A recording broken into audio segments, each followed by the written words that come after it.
तो चलिए गाइज, आपका सेशन स्टार्ट हो चुका है। नाउ बात करेंगे एक नए टॉपिक के बारे में, एक नए सेशंस के बारे में। So most welcome, good evening all of you. चलिए स्टार्ट करते हैं। आपके घड़ी के बज चुके हैं 3:30। सो फटाफट से लाइव क्लासेस से आप लोग जुड़ जाएंगे और नाउ रोज़ाना की तरह आप नाउ एंड तक पढ़ते रहेंगे। सो कोई भी डाउट्स हो आप पूछते रहेंगे। Good evening. चलिए आ जाइए फटाफट से लाइव सेशन से जुड़ जाइए। यहाँ पे सेशंस गाइज 20 में बात किया जाएगा कि आप इसके पहले जस्ट पढ़ चुके थे। अगर आपकी जानकारी के लिए बता दें, लेसन यानी कि लेक्चर 19 में आपका फर्स्ट हो चुका था अपभ्युदय अलंकार। कोई दिक्कत, इसमें कोई आपको कन्फ्यूजन नहीं होना चाहिए। आफ्टर दैट आपने दृष्टांत क्लियर किया है, फिर से आप व्यतिरेक कन्फर्म कर चुके हैं गाइज। उसके बाद आपको विभावना कन्फर्म करा दिया जा चुका है। नाउ बात किया जाएगा आपके इस सेशंस में एट फर्स्ट अन्योक्ति अलंकार। आपके माइंड में बन रहा है कि व्हाट इज अन्योक्ति अलंकार, कंडीशंस कैसे आएंगे, जस्ट इसके बाद आपका क्वेश्चन आंसर पुटअप किया जाएगा। इस सेशंस के जस्ट बाद 21 होगा, जो कि कैसे क्वेश्चंस आपके आते हैं अलंकार से भी, नाउ उसमें आपको अपडेट्स कंफर्म हो जाएगा। सो चला जाए, स्टार्ट किया जाए फिर। सो फटाफट से अभी भी जो आ रहे हैं स्टूडेंट्स, मोस्ट वेलकम आ जाइए फटाफट से, लाइव क्लासेस से जुड़ जाइए। चलिए स्टार्ट किया जाए फिर। ओके तो ये होता है एट फर्स्ट आपका अन्योक्ति अलंकार। व्हाट इज अन्योक्ति अलंकार? जब किसी व्यक्ति या वस्तु को लक्ष्य कर, यानी कि किसी चीज को, चाहे वो व्यक्ति यानी पर्सन हो अथवा कोई भी वस्तु हो, उसको लक्ष्य कर यानी कि अपना गोल बना करके कहे जाने वाले बात दूसरे के लिए कही जाए, वो अन्योक्ति यानी कि अन्ययुक्ति। इसका अन्योक्ति अगर निकालेंगे ही मतलब निकलता है अन्य प्लस उक्ति। संधि विच्छेद क्लियर हुआ। सो इसी से आपको एक संधि विच्छेद भी क्लियर हो गया। अन्य प्लस युक्ति, अन्योक्ति होता है अन्य प्लस उक्ति, यानी कि किसी दूसरे की बात कही जा रही है। जब किसी व्यक्ति या वस्तु को लक्ष्य कर कहे जाने वाले बात दूसरे के लिए कही जाए तो वहाँ पर अन्योक्ति अलंकार होता है। तो सेशंस को हम सब भी करते चलेंगे, ज़्यादा से ज़्यादा सेशंस को शेयर भी करते चलेंगे, जिससे फ्री ऑफ कोर्सेस और भी स्टूडेंट्स आकर के नाउ इस लाइव सेशन से जुड़ सकें। सो जितने भी स्टूडेंट्स जुड़े हुए हो, well done all of you. आप लोग पढ़ाई बढ़िया से करते रहिए। नाउ रोज़ाना की तरह आप पढ़ते भी रहिए, अच्छे से आगे बढ़ते रहिए। सो आज को जो सेशंस होगा जी, बिल्कुल गाइस, चलिए कितने स्टूडेंट्स जुड़ चुके हैं लगभग लाइव क्लासेस में। सो आज का जो सेशंस होगा गाइज, यानी कि 20 कहने का मतलब है इसमें आपको टोटली अलंकार कंफर्म करा दिया जाएगा। नाउ 21 से आपका टेक्स्ट स्टार्ट किया जाएगा। सो विदाउट स्किप किए हुए आप पढ़ते रहेंगे। जो भी स्किप करेंगे वो टेक्स्ट बिल्कुल भी समझ में नहीं आएंगे। कुछ गाइज कहते हैं मैम अलंकार अगर बहुत बढ़िया लग रहा है सो वेल डन, अगर जिसे नहीं समझ में आया सेशंस को रिवाइज कीजिए, फिर भी ना समझ में आया पढ़िए। विदाउट स्किप किए हुए पढ़ेंगे तो ज़रूर समझ में आएगा।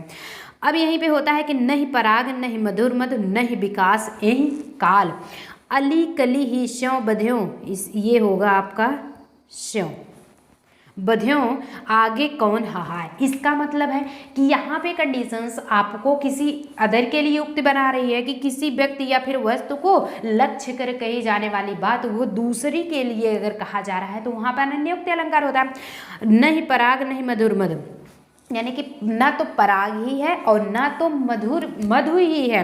नहीं विकास काल, अली कली ही शव बधे आगे कौन है। मतलब कि अगर जो बधे हुए जैसे भौरा पुष्प में बधा हुआ है तो क्या कहता है कि आगे कौन है, मतलब कि आगे की कंडीशंस कौन ले। तो यहाँ पर किसी भी चीज़ को उपमा दिया जा रहा है, सबसे पहले उसे लक्ष्य बनाया जा रहा है। आफ्टर दैट क्या कह रहे हैं कि जाने वाली बात किसी दूसरे के लिए कह रहा है कि आगे कौन पढ़े, आगे कौन कंडीशंस अपनाए। तो यहाँ पे करेक्ट होता है आपका अन्योक्ति अलंकार। कन्फर्म हुआ, आगे चला जाए। सो ये कंडीशंस आपके हो गए हैं अन्योक्त की। अब यहीं पे बात किया जाएगा नेक्स्ट वाला गाइस, विरोधाभास। विरोधाभास से ही लग रहा है विरोध प्लस आभास। एक सेकंड,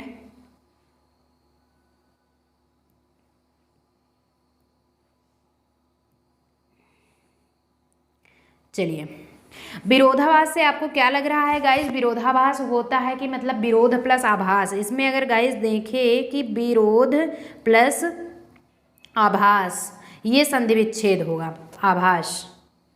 एक विरोधाभास, विरोध प्लस आभास ये वाला सा है तो ये वाला सा लगा देंगे। तो विरोध प्लस आभास यानी कि यहाँ पे जस्ट अपोजिट की कंडीशंस अपनाई जा रही है। सेशन बढ़िया लग रहा है, अपोजिट की कंडीशंस अपनाई जा रही है। सो कार्ड टू विरोधाभास होता है कि जहाँ किसी वस्तु के गुण, कोई भी वस्तु होता है उसके गुण कार्य में वास्तविक विरोध न होने पर भी, यानी कि रियलिटी जो है वो विरोध नहीं हो रहा है, बट वहाँ पे विरोध का वर्णन किया जा रहा है। सो कॉल्ड टू विरोधाभास अलंकार, इट्स मीन्स विरोध प्लस आभास ये हो जाता है। सो सेशंस बढ़िया लग रहा है, हम सब भी करते चलेंगे, नाउ सेशंस को शेयर भी करते चलेंगे आगे। फिर आगे चला जाए इसके कंडीशंस पे। कहने का मतलब है कोई भी गाइस अगर वस्तु है उसका गुण बताया जा रहा है, यानी कि फीचर दिखा रहा है, कार्य में वास्तविक यानी कि रियलिटी जस्ट विरोध ना होने पर भी विरोध का वर्णन हो रहा हो।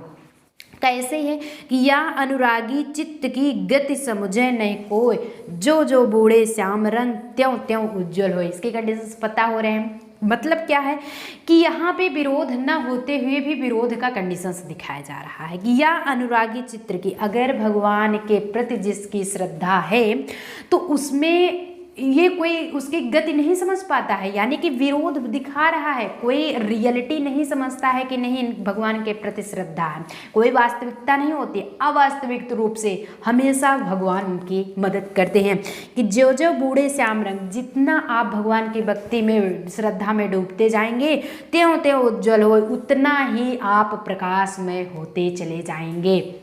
सो कंडीशंस बढ़िया लग रही है, मज़ा आ रहा है पढ़ने में। चलिए अच्छी बात है, अच्छी बात है। आगे सेशंस को शेयर भी करते चलेंगे आप लोग। चलिए ओके, तो जितने भी गाइस जुड़े हुए हो most welcome all of you. चलिए फटाफट से गुड इवनिंग आ जाएंगे सेशंस में। लगभग आपका 10 मिनट होने को हो चलता है, आपका क्लासेस भी स्टार्ट है, लगभग 5-6 मिनट हो चुके हैं पढ़ते भी। नाउ आप फर्स्ट कंडीशंस अपना चुके हैं यहाँ पे, यानी कि पढ़ चुके हैं, अन्योक्त भी क्लियर कर लिए, आफ्टर दैट विरोधाभास भी आपको क्लियर हो गया हुआ है ना। अब बात किया जाएगा गाइस नेक्स्ट वाले पे, यानी कि कंडीशंस आपकी क्या होती है, मानवीकरण।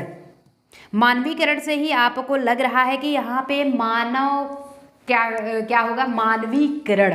थोड़ा सा प्रकृति में आ जाते हैं, मानव और प्रकृति का संबंध है, relationship between two human and nature. क्या होगा, प्रकृति में मानवीकरण और क्रिया व्यापार का आरोप होने पर मानवीकरण होता है। मानवीकरण गाइस क्या होता है ये तो समझ में आ रहा है कि प्रकृति है, नेचर है, उसमें मानवीकरण और क्रिया व्यापार का, कोई वर्क कर रहा है, कोई पर्सन है तो वर्क करेगा, उसका व्यापार का आरोप होने पर वो कंडीशंस अपनाई जाती है मानवीकरण के। जैसे मेघ में आसमान से उतर रही है संध्या सुंदरी धीरे धीरे। कहने का मतलब है आसमान से मेघ में आसमान से उतर रही है संध्या सुंदरी। यहाँ पे ये सुंदरी की उपमा कैसे दी गई है, मेघ का, मेघमय होगा, मेघमय आसमान से उतर रही है संध्या, मतलब आसमान में जो बादल होते हैं, मेघ मतलब बादल जो होते हैं, वो मानो एक सुंदरी की भांति धीरे धीरे उतर रही है, यानी कि चल रही है। जब बारिश का थोड़ा सा मौसम बनता है तो ये कंडीशंस ऑलरेडी होती है। तो यहाँ पे प्रकृति है, ये तो सुंदरी एक किससे रिलेटेड है, मानव से रिलेटेड है, यानी कि ह्यूमन है। और बादल जो है, जो मेघ है, ये किससे इंडिकेट हो रहा है, ये आपका प्रकृति का है।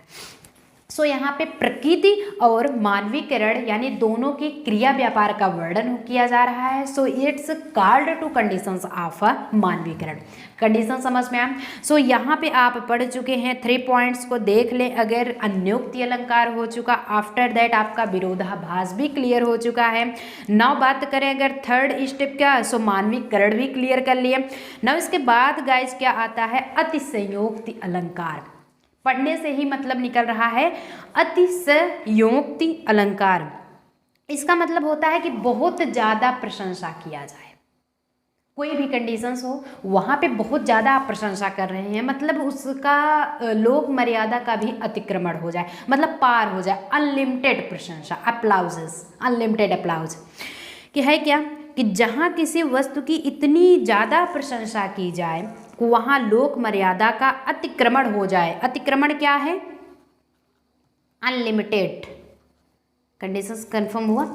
अतिक्रमण मतलब होता है अनलिमिटेड। सो जहाँ किसी वस्तु की इतनी ज़्यादा प्रशंसा की जाए कि वहाँ पे लोक मर्यादा का अतिक्रमण हो जाए, वो कंडीशंस आपकी कहलाती है अतिशयोक्ति अलंकार के। मैटर क्लियर हुआ। अतिशयोक्ति यानी कि जहाँ कहीं भी इतना ज़्यादा प्रशंसा किया जाए किसी वस्तु का, वहाँ पे लोक मर्यादा का अतिक्रमण हो जाए, अनलिमिटेड हो जाए, असीमित हो जाए। तो वो कंडीशंस आपकी होती है अतिसंयोक्ति की सुनत पथिक मुह निस चलत लूबे उन ग्राम, है क्या कि सुनत पथिक मुह निस चलत लूबे उन ग्राम, कहने का मतलब है दो इसमें विरोधाभास लग रहा है। निस मतलब क्या होता है, रात होती है, और लूबे मतलब क्या होता है, लूक। लूक कब चलता है, दोपहर में चलता है। लूक दोपहर में चलता है, जबकि यहाँ पे इंडिकेट किया जा रहा है रात से। कहीं रात में लू चलती है, लूक कहिए अथवा लू कहिए, रात में कभी भी लू नहीं चलता है। हवाएं चलती हैं, बहुत तेज चलेंगी, आंधी आएगी, बट लू तो सिर्फ आपके दोपहर में ही चलते हैं। सो कंडीशंस है कि सुनत पथिक मुँह निस चलत, यानी कि जो पथिक थे, जो राह बटोही थे, उनके मुंह से सुना गया कि उस गांव में, उन ग्राम, उस गांव में लू चल रहा है, वो भी कब, रात में, निस रात। तो यहाँ पे इतनी ज़्यादा प्रशंसा की जा रही है, अरे वाह रात में भी लू चल रहा है, तो वो कंडीशंस क्या हो रहा है, मर्यादा का अतिक्रमण हो रहा है। सो सेशंस बढ़िया लगा, समझ में आ गया। If you have to any problem you can discuss in this time. अगर आपको गाइस कोई भी प्रॉब्लम होती है, अभी की अभी नोट्स अपना बनाते भी चलेंगे, नाउ कोई भी प्रॉब्लम होती है तो आप पूछते भी चलेंगे। सो चला जाए। वैशाली जी जब कह रही थी कि मैम नेक्स्ट टर्म में, मतलब कि प्रीवियस टर्म में, कि मैम सारे टोटली एग्जाम्पल्स का आप बना दीजिए एक अलग से वीडियो। भैया आप डेली देखिए, पढ़ाया जाता है, आप लोग पढ़ते रहेंगे ना, हम समझाने की पूरी कोशिश कर रहे हैं, आपको ऑलरेडी समझ में भी आ रहा है। अगर कोई प्रॉब्लम होती है तो आप बताइए। अगर आप नोट्स चाहते हैं, पीडीएफ नोट्स, ये हम टेलीग्राम पे अपलोड कर देंगे, सो आप वहाँ से डाउनलोड कर सकते हैं। कोई भी तब भी प्रॉब्लम होती है तो मेन कमेंट बॉक्स में आप अपना डाउट्स क्लियर कर सकते हैं। ओके, और ऑलरेडी पढ़ तो रहे ही हो, ऐसे तो कोई प्रॉब्लम है नहीं उसमें कि कुछ दिक्कत आएगी। अब यहाँ पे होती असंगति अलंकार। गाइज असंगति अलंकार क्या होता है, चलिए नेक्स्ट टर्न में देते हैं। जो अभी भी स्किप कर जा रहे हैं, बहुत ही ज़्यादा बेकार, मतलब कि स्किप कर रहे हैं फिर से जुड़ रहे हैं सेशन से, इतना इंपॉर्टेंट सेशन स्टार्ट है, अगर स्किप करोगे तो आपको लाइफ में स्किप कर रहे हो।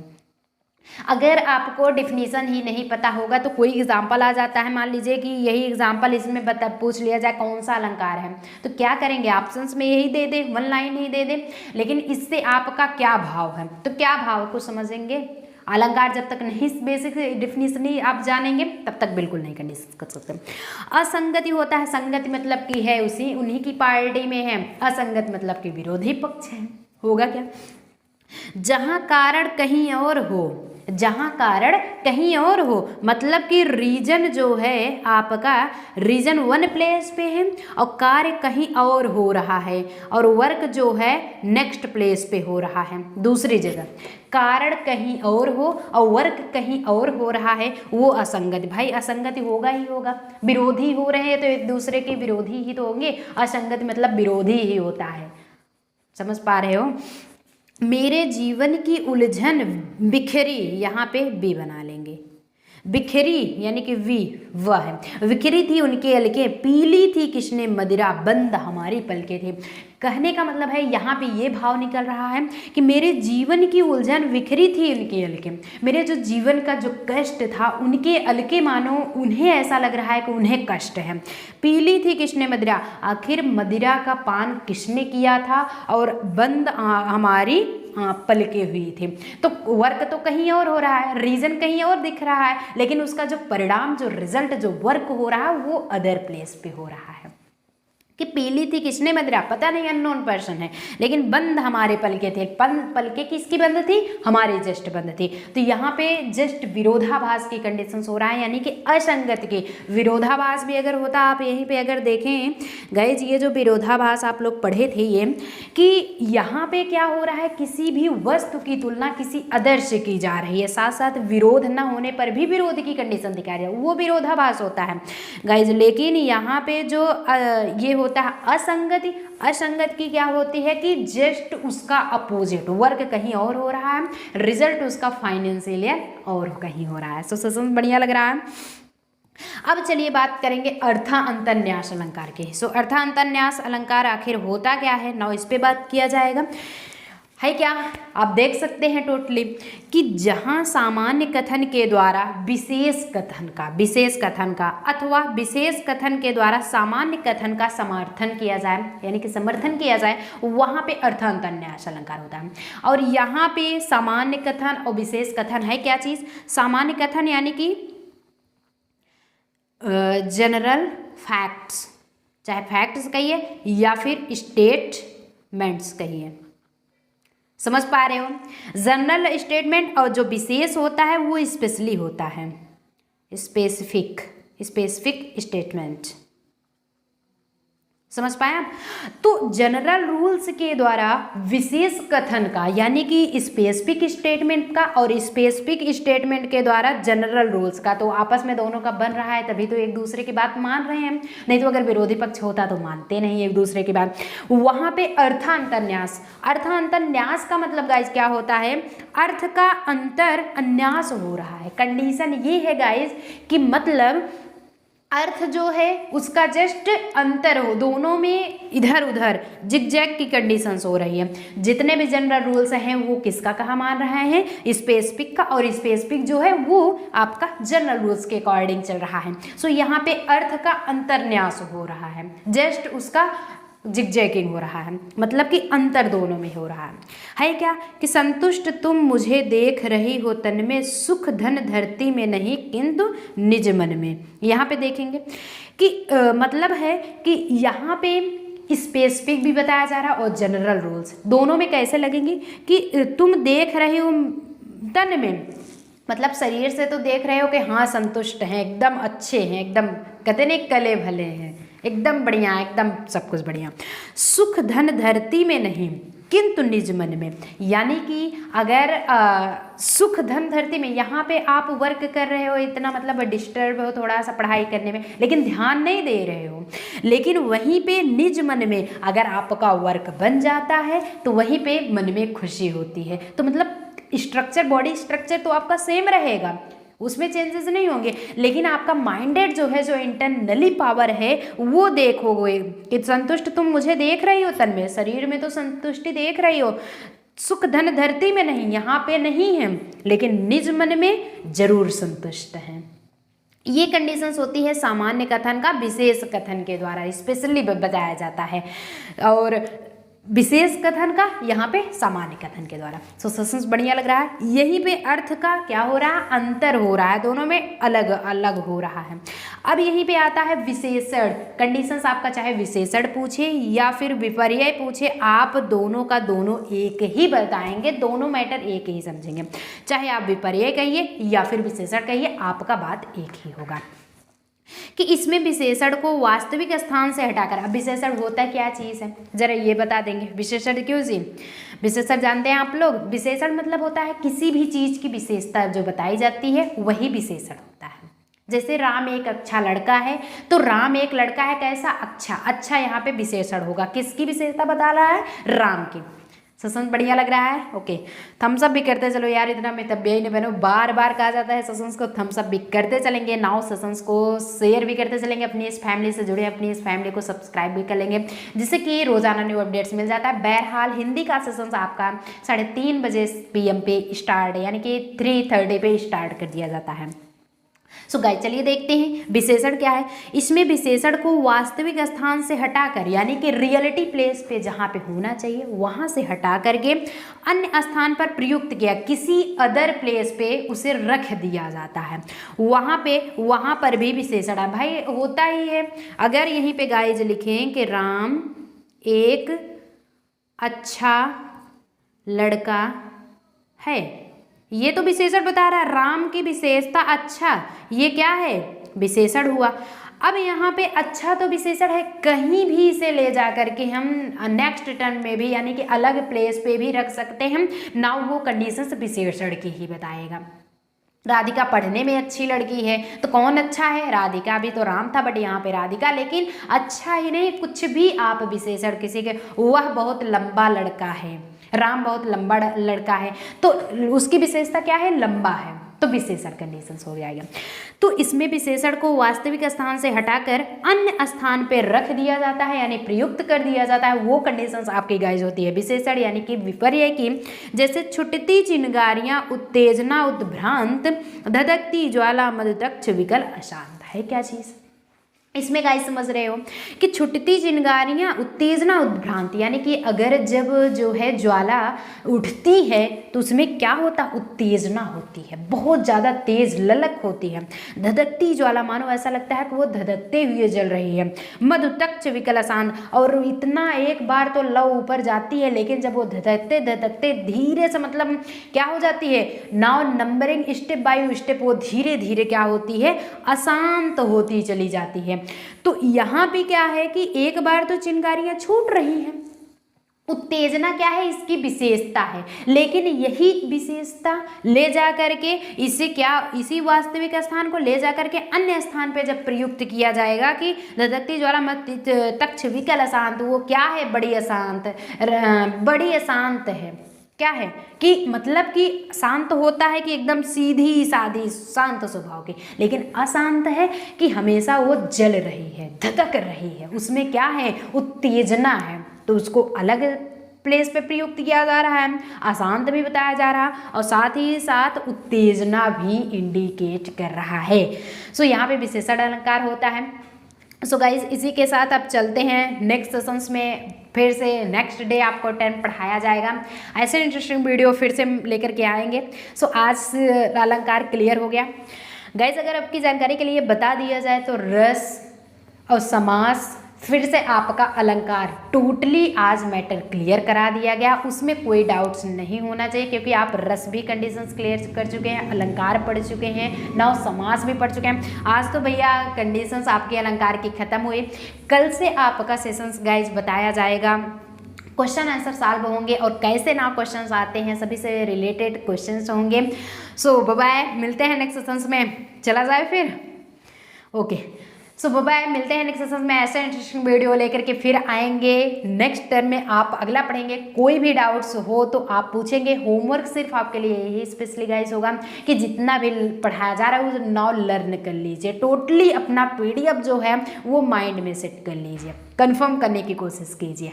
चलिए तब बढ़िया से पढ़ाई कीजिए, तब तक के लिए बेस्ट ऑफ